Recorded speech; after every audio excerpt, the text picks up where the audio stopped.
اور اگر بندے کے دماغ میں برے خیالات آئے اور اس حد تک آئے کہ بندہ اس پر عمل کرنے کا پختہ ارادہ کر لے، بندہ اگر اس برے خیال پر عمل کرنے کا ارادہ کر لے تو فرماتے ہیں کہ اس کو پھر اس خیال کو، اس وسوسہ کو عزم کہتے ہیں۔ کیا کہتے ہیں بولیے؟ عزم کہتے ہیں۔ اب اس عزم جب اس حد تک بندہ پہنچ جائے، عزم کی حد تک پہنچ جائے، تب کہتے ہیں کہ تب اس کے عزم پر مواخذہ ہوگا۔ اب مواخذہ ہے، اب عزم پر مواخذہ، کیوں؟ کہ یہ قلبی اعمال میں سے ہو گیا، اب مواخذہ ہے، اب یہ قلبی اعمال میں سے ہو گیا۔ اب مواخذہ کس حد تک ہے یہ بھی سن لیجیے۔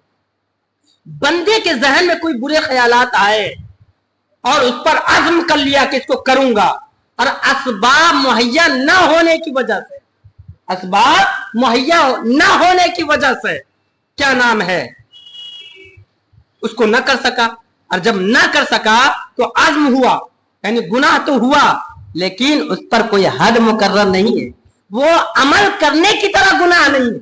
جیسے کسی نے زنا کا ارادہ کر لیا، زنا کا خیال ذہن میں آیا اور زنا کا ارادہ کر لیا کہ میں زنا کروں گا، اور پکا ارادہ کر لیا، مگر زنا کرنے کا اسباب مہیا نہ ہو سکا، تو اس عزم پر تو گناہ ملے گا، مگر زنا کا جو عمل والا گناہ ہے وہ اس کا مستحق نہیں ہو پائے گا، اس کا مستحق نہیں ہو پائے گا، اور نہ اس پر حد شرع جاری ہوگا۔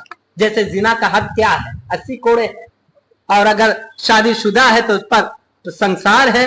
آئی بات سمجھ میں؟ تو یہ جو حد ہے نا، پھر حد مقرر نہیں ہوگا، ہاں مواخذہ ہوگا، گنہگار ہوگا، توبہ کر لے تو اللہ اس پر اجر و ثواب دے گا۔